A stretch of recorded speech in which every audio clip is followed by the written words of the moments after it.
Hello everyone, उत्थान science academy के YouTube channel पे आप सभी का हार्दिक स्वागत है। आज का हमारा ये वीडियो लेक्चर इन्फॉर्मेशन के रिगार्डिंग रहेगा, जिसमें अपन बात करेंगे आईसीआर एग्जाम के बारे में।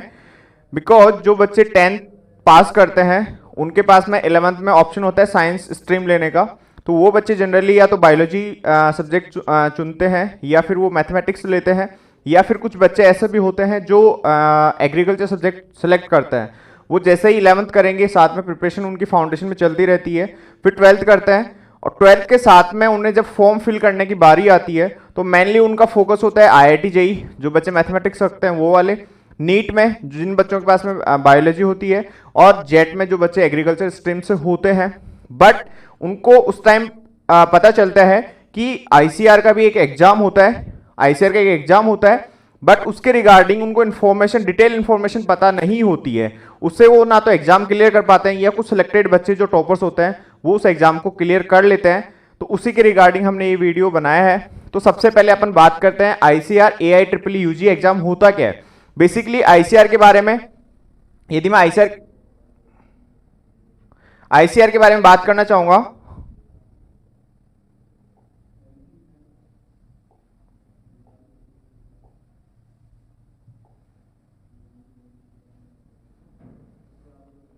मैं बात करना चाहूंगा आईसीआर होता क्या है तुम्हारे पास में। आईसीआर जो है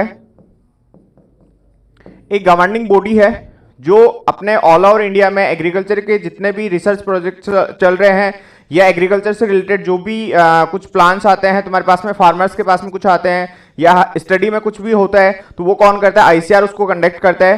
तो यहां से तुम्हारे पास में आईसीआर एक एग्जाम कंडक्ट करवाता है, उसका नाम है AIEEE यूजी एग्जाम। उसका मीन्स तुम्हारे पास में होता है all India entrance examination for admission under the bachelor degree for BSc और बीटेक एग्जाम्स। ये तो बात हुई तुम्हारे पास में आईसीआर AIEEE एग्जाम होता क्या है। सेकेंड, जो सबसे पहले इंडिया में यदि एग्रीकल्चर यूनिवर्सिटी की जो स्टेब्लिशमेंट हुई थी वो हुई थी 1960 में पंतनगर में, और वो उसका जो इनिशिएटिव था वो स्टार्ट किया था डॉक्टर राधा स्वामी कृष्णन ने। वहां से तुम्हारे पास में एग्रीकल्चर यूनिवर्सिटी स्टार्ट हुई थी, स्टेब्लिशमेंट हुआ था। बट उसके बाद में अपन बात करते हैं तुम्हारे पास में जो एग्जाम है उसका एग्जाम पैटर्न कैसा होगा या रहता है। उसके बाद में एलिजिबिलिटी क्राइटेरिया क्या है तुम्हारे पास में आईसीआर एग्जाम देने के लिए। उसके बाद में अपन बात करेंगे तुम्हारे पास में किसकी, कितने टोटल स्ट्रीम्स हैं जिसमें आप आईसीआर यूजी एग्जाम के थ्रू एडमिशन ले सकते हो। एंड लास्ट अपनी बात होगी टोटल कितनी यूनिवर्सिटीज हैं जिसमें आईसीआर के थ्रू तुम जा सकते हो। तो सबसे पहले अपन बात करते हैं एग्जाम पैटर्न की। जो आईसीआर का एग्जाम होता है वो बेसिकली तुम्हारे पास में सीबीटी बेस्ड होता है या कंप्यूटर बेस्ड एग्जाम होता है। इसमें जो कोर्स ड्यूरेशन है, एग्जाम ड्यूरेशन है, वो तुम्हारे पास में 2.5 आवर का एग्जाम होता है। टोटल 2.5 घंटे का एग्जाम होता है, जिसमें तुम्हारे पास में 3 सब्जेक्ट तुम्हें कवर करने होते हैं। नंबर ऑफ क्वेश्चंस जो टोटल आता है वो होता है 150। अब इसमें 150 में यदि मैं बात करना चाहूंगा तो तुम्हारे पास में 50-50 होते हैं क्वेश्चन, मीन्स 50 फिर 50 और लास्ट में क्या रहेगा तुम्हारे पास में 50। जैसे ये हो सकता है फिजिक्स का हो सकता है, जिन बच्चों के पास में फिजिक्स रहा होगा, ये तुम्हारे पास में बायोलॉजी हो सकता है, और ये तुम्हारे पास में क्या होगा, केमिस्ट्री। तो ये 3 सब्जेक्ट के क्वेश्चन होते हैं, टोटल 150 क्वेश्चंस होते हैं जिनमें तुम्हें अटेम्प्ट करने होता है। अब यदि मैं बात करना चाहूँ क्वेश्चंस किस टाइप के होते हैं, तो जो क्वेश्चन होते हैं वो मल्टीपल चॉइस क्वेश्चन होते हैं, जिनमें तुम्हारे पास में 4 ऑप्शंस होते हैं। ठीक है, मल्टीपल चॉइस विद 4 ऑप्शंस होते हैं। अब यदि अपन मार्किंग पैटर्न की बात करना चाहिए, तुम्हारे पास में स्कोरिंग कितना है, यदि तुम करेक्ट क्वेश्चन अटेम्प्ट करते हो तो तुम्हारे पास में वहां पे 4 मार्क्स अटेम्प्ट होंगे, तुम्हारे पास में +4 होगा। यदि तुम नेगेटिव अटेम्प्ट करते हो तो तुम्हारे पास में नेगेटिव मार्किंग कितनी है, -1 रहेगी। और यदि तुमने कोई क्वेश्चन अटेम्प्ट नहीं किया तो वहां पे तुम्हें 0 मार्क्स मिलेगा।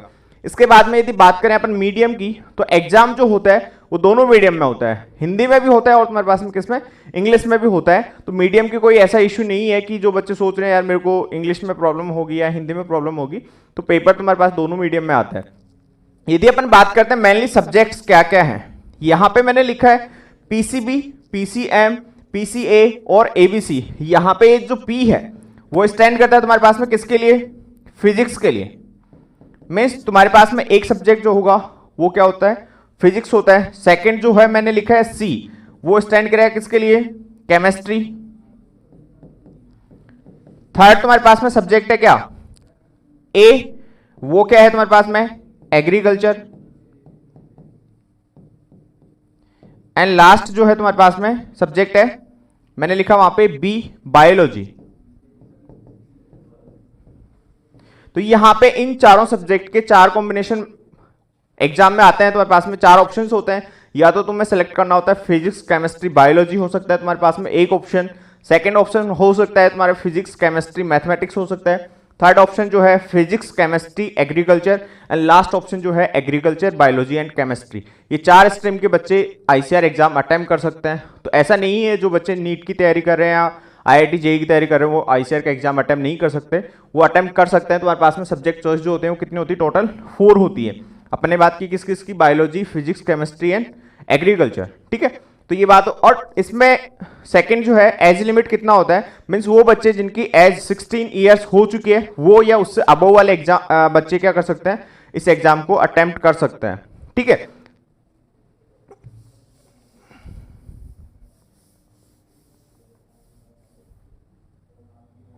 नेक्स्ट अपन बात करते हैं एलिजिबिलिटी क्राइटेरिया, ठीक है। यहां पे क्या होगा तुम्हारे पास में एलिजिबिलिटी, यदि मैं बात करना चाहूं तो 10+2 जो है मींस 12th में तुम्हारे पास में या तो सीबीएसई बोर्ड से तुम हो या कोई भी इंडियन रिकॉग्नाइज्ड बोर्ड हो, मींस आरबीएसई हो सकता है, महाराष्ट्र बोर्ड हो सकता है, एमपी का बोर्ड हो सकता है, यूपी बोर्ड हो सकता है। ऑल ओवर इंडिया में कोई भी इंडियन रिकॉग्नाइज्ड बोर्ड होना चाहिए, वहां से तुमने 10+2 की हो या 12th पास आउट हो तुम्हारे पास में। अब उसमें यदि अपन बात करना चाहें भाई मिनिमम कितने परसेंटेज वाले बच्चे एग्जाम अटेम्प्ट कर सकते हैं, वो ऐसा है कि तुम्हारे पास में 50% मार्क्स यदि तुम्हारे पास में किसमें कौन कौन से कैटेगरी, जनरल, ओबीसी और ईडब्ल्यूएस वाले बच्चे जिनके पास में 50% तुम्हारे पास में यदि 12th में है तो तभी तुम क्या करोगे आईसीआर का एग्जाम दे पाओगे। यदि तुम्हारे पास में 49.99 यदि 49.99% भी तुम्हारे 12th में है तो उस कंडीशन में तुम आईसीआर की एग्जाम के लिए एलिजिबल नहीं हो, ठीक है। सेकंड बात आती है किसके लिए, एससी एसटी और पीडब्ल्यूडी वाले बच्चों के लिए। तो उनके लिए जो मिनिमम क्वालिफिकेशन मार्क्स है वो कितना है 40%। मीन्स सीबीएसई वाले बच्चे हैं जिनका सीजीपी पैटर्न चलता है उनके लिए भी तुम्हारे पास परसेंटेज कितना होना चाहिए, मिनिमम 40% होगा तो ही एग्जाम में तुम बैठ सकते हो। इसके बाद में यदि अपन बात करते हैं किसकी, सीट डिस्ट्रीब्यूशन की, तो देखो सीट डिस्ट्रीब्यूशन जो है उसमें टोटल आईसीआर में लास्ट ईयर जो एग्जाम हुआ था 2020 में उसमें 2784 सीट्स 2784 सीट ऐसी थी जो आईसीआर AIEE यूजी एग्जाम के थ्रू फिल की गई थी। किसके ये जो डेटा है मेरा 2784 वो 2020 की एग्जाम पैटर्न के अकॉर्डिंग है। इसके बाद में अपन बात करते हैं ऑल ओवर इंडिया में कितने स्टूडेंट्स जो हैं वो एग्रीकल्चर से क्या हो रहे हैं, ग्रेजुएट हो रहे हैं या वो पोस्ट ग्रेजुएट कर रहे हैं या पीएचडी कर रहे हैं। तो टोटल जितने भी इंडिया में यूनिवर्सिटीज हैं वो आईसीआर के थ्रू भी हो सकता है। तुम्हारे सिंपल कोई भी यूनिवर्सिटी हो सकती है, स्टेट यूनिवर्सिटी हो सकती है, सेंट्रल यूनिवर्सिटी हो सकती है। उसमें 27,000 और मोर देन 20,000 स्टूडेंट्स क्या होते हैं हर ईयर ग्रेजुएट हो रहे हैं एग्रीकल्चर से। उसमें 14,000 स्टूडेंट ऐसे हैं जो क्या करते हैं पोस्ट ग्रेजुएट करते हैं। उसमें हायर स्टडीज में तुम्हारे पास में बहुत सारे ऑप्शंस होते हैं। उसके बाद में तुम्हारे पास में जो 14,000 है उसके अलावा 4700 बच्चे ऐसे भी हैं जो हर साल क्या करते हैं पीएचडी की डिग्री ले रहे हैं। तो ये जो डेटा था वो ऑल ओवर इंडिया में बात की थी अपन ने कि टोटल एग्रीकल्चर से कितने बंदे पास हो रहे हैं, हर साल इतने बंदे पास हो रहे हैं ग्रेजुएशन में, पोस्ट ग्रेजुएट और पीएचडी में, ठीक है। इसके बाद में अपन बात करते हैं नेक्स्ट किसके बारे में, डिग्री प्रोग्राम्स। मीन्स यदि तुमने या जो बच्चे ICR AIEE UG exam clear करते हैं तो उनके पास में 11 टोटल डिग्री प्रोग्राम्स हैं जिनमें तुम क्या कर सकते हो एडमिशन ले सकते हो। 1 बाय 1 अपन डिस्कस करते हैं। सबसे पहला जो डिग्री प्रोग्राम है बीएससी ऑनर्स की डिग्री होती है, एग्रीकल्चर स्ट्रीम में होती है और जो कोर्स ड्यूरेशन है वो हर में क्या होगा तुम्हारे पास में 4 इयर्स का होता है या तुम बोल सकते हो उसको 8 सेमेस्टर मीन्स 6 मंथ का एक जो एग्जाम होगी, हर 6 महीने पे एग्जाम होती है, उसको अपन सेमेस्टर सिस्टम बोलते हैं। इसके बाद में सेकंड जो ऑप्शन है तुम्हारे पास में हॉर्टिकल्चर होता है। थर्ड ऑप्शन जो है तुम्हारे पास में फॉरेस्ट्री है, मीन्स फॉरेस्ट्री बीएससी फॉरेस्ट्री तुम कर सकते हो। फोर्थ जो है बीएससी ऑनर्स मिलेगा तुम्हें कहां से, कम्युनिटी साइंस में। उसके बाद में फिफ्थ जो है बीएससी सेरिकल्चर या जो मधुमक्खी पालन वाला पार्ट है वहां से भी आईसीआर के थ्रू क्या होता है बीएससी होता है। उसके बाद में BFSc bachelor of fishery science क्या होता है, bachelor of fisheries science means मछली पालन में भी तुम्हारे पास में यहाँ किसकी डिग्री मिलती है, बैचलर की डिग्री मिलती है। उसके बाद में तुम्हारे पास में एक डिग्री और होती है फूड न्यूट्रिशन एंड डाइटिशियन। उसके बाद में तुम्हारे पास में ये जो 7 सब्जेक्ट्स थे कौन कौन से, BSc agriculture, horticulture, forestry, communication, community, sericulture and fisheries वाली। उसके बाद में food and nutrition and dietetic, उसमें तुम्हें बीएससी की डिग्री मिलती है। यहां से जो डिग्री मिलेगी वो मिलेगी तुम्हें किसकी, बीएससी की। Out of 11 7 courses are eligible for BSc and remaining 4 BTech in agriculture engineering, BTech in dairy technology, BTech in food technology and BTech in biotechnology. 4 courses ऐसे हैं जहां से तुम्हें बीटेक की डिग्री मिलती है। और यदि जो बच्चे बीटेक कर रहे हैं आईसीआर के थ्रू किसी भी रिकॉग्नाइज्ड यूनिवर्सिटी से, तो उनके पास एक ऑप्शन और क्रिएट हो जाता है, वो होता है तुम्हारे पास में आईआईटी जाने का, इंडियन इंस्टीट्यूट ऑफ टेक्नोलॉजी जाने का ऑप्शन क्रिएट हो जाता है। कहाँ से, यहाँ से BTech in agriculture engineering, BTech in dairy technology, food technology and biotechnology. उस और इन सबका जो कोर्स ड्यूरेशन है वो भी कितना होता है तुम्हारे पास में, 4 इयर्स का रहता है।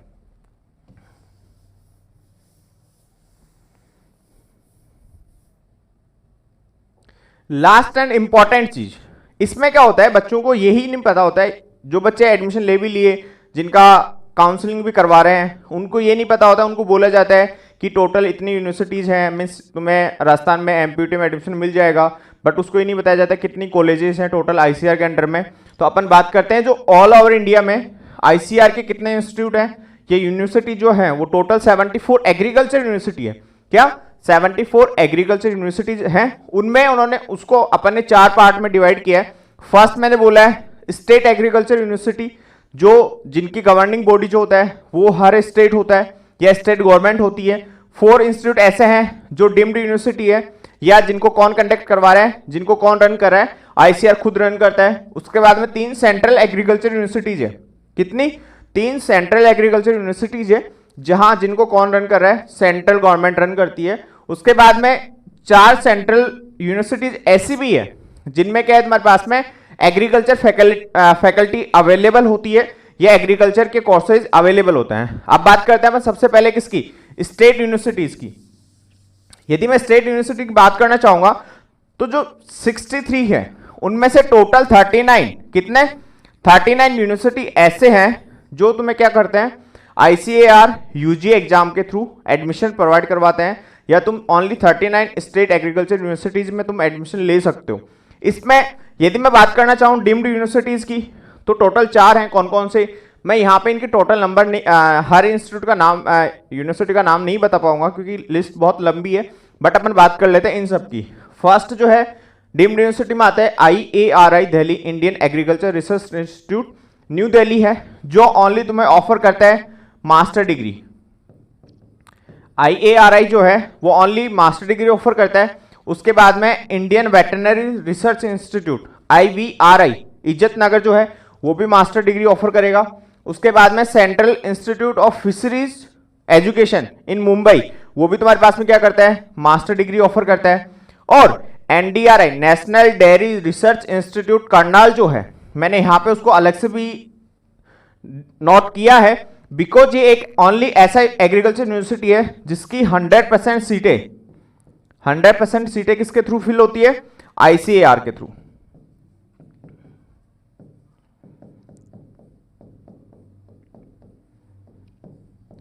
NDRI करनाल जो है national dairy research institute Karnal जो है ओनली एक सिंगल इंस्टीट्यूट है, किसमें, डीम्ड यूनिवर्सिटी में, जिसकी 100% सीटें जो है वो फिल होती है ICAR AIEE UG एग्जाम के थ्रू। ये बात हुई किसकी, डीम्ड यूनिवर्सिटी की। अब बात करते हैं अपन किसकी, सेंट्रल यूनिवर्सिटीज कौन कौन सी हैं और उनमें कौन किसकी सीटें कितनी भरी होती है आईसीआर के थ्रू। यदि मैं बात करना चाहूँ CAU central agriculture university Imphal जो है वो ओनली एडमिशन देता है तुम्हें मास्टर डिग्री के लिए, बट यहाँ पे 2 इंस्टीट्यूट और भी हैं, doctor Rajendra Prasad central agriculture university Pusa Bihar तथा कौन सा, Rani Lakshmibai central agriculture university Jhansi UP. ये 2 यूनिवर्सिटी ऐसी है जहां की भी क्या होता है तुम्हारे पास में 100% जो सीट्स हैं किसकी, इनकी 100% सीट किससे फिल होती है, आईसीआर के थ्रू। ठीक है, तो यहाँ पे अपन ने बात की किसकी, RPCAU Rajendra Prasad central agriculture university तथा RLB सेंट्रल एग्रीकल्चर यूनिवर्सिटी की जो 100% सीटें हैं वो किसके थ्रू फिल होती है तुम्हारे पास में, ICAR UG एग्जाम के थ्रू। ये बात हुई किसकी, सेंट्रल एग्रीकल्चर यूनिवर्सिटीज की। यदि मैं बात करना चाहूंगा किसकी, सेंट्रल यूनिवर्सिटीज जिनमें तुम्हारे पास में क्या है, एग्रीकल्चर की फैसिलिटी अवेलेबल है। एक तो है बनारस हिंदू यूनिवर्सिटी, सेकंड जो है अलीगढ़ मुस्लिम यूनिवर्सिटी, थर्ड यूनिवर्सिटी जो है विश्व भारती यूनिवर्सिटी है एक, उसके बाद में फोर्थ जो है नागालैंड यूनिवर्सिटी। कौन सी, नागालैंड यूनिवर्सिटी। इन चार में से ओनली 2 यूनिवर्सिटी ऐसी है, कौन कौन सी, BHU बनारस हिंदू यूनिवर्सिटी वाराणसी तथा नागालैंड यूनिवर्सिटी। ये 2 यूनिवर्सिटी ऐसी हैं जहां पे तुम्हें यूजी एडमिशंस अवेलेबल होते हैं किसके थ्रू, ICAR के थ्रू। ये बात हुई टोटल कितनी कॉलेजेस हैं ICAR में, उनमें कौन कौन सी कॉलेजेस में तुम एडमिशन ले सकते हो। बिकॉज यदि तुम ICAR के थ्रू सेलेक्ट होते हो तो तुम्हारा फोकस होना चाहिए सबसे पहले कहाँ जाने का, इसमें NDR करनाल में। उसके बाद में तुम्हारे पास में इन तीनों में से भी यदि यहाँ दो ऑप्शन थे उनमें तुम्हारे पास में जाने का मौका है। यदि वहां से भी नहीं तो तुम यहाँ पे भी जा सकते हो। इसके अलावा लास्ट में तो तुम्हारे पास में क्या रहता है, ये 39 यूनिवर्सिटी। अब इसमें भी सीट डिस्ट्रीब्यूशन कैसा है, इन 39 यूनिवर्सिटीज में क्या है तुम्हारे पास में, ओनली इनकी 15% सीटें, कितनी, 15% सीटें। मीन्स यदि किसी यूनिवर्सिटी में तुम्हारे पास में 100 सीटें अवेलेबल है तो उसकी जो 15 सीटें हैं वो किसके थ्रू फिल होगी, ICAR AIEE UG एग्जाम के थ्रू फिल होती है। तो हर यूनिवर्सिटी की 15 सीटें क्या होती है, रिजर्व होती है, किसके लिए, ICAR के लिए। तो ये बात की अपन ने कि ICAR एग्जाम होता क्या है, उसका एग्जाम पैटर्न क्या है, एलिजिबिलिटी क्राइटेरिया क्या है तुम्हारे पास में, कौन कौन से डिग्री प्रोग्राम्स हैं, और लास्ट अपन ने बात की उसमें कौन कौन से यूनिवर्सिटीज़ आते हैं। तो ये बहुत ही इंपॉर्टेंट था। जिन बच्चों को पसंद आए ये वाला वीडियो वो लाइक करना एंड शेयर करना ना भूले। थैंक यू, धन्यवाद।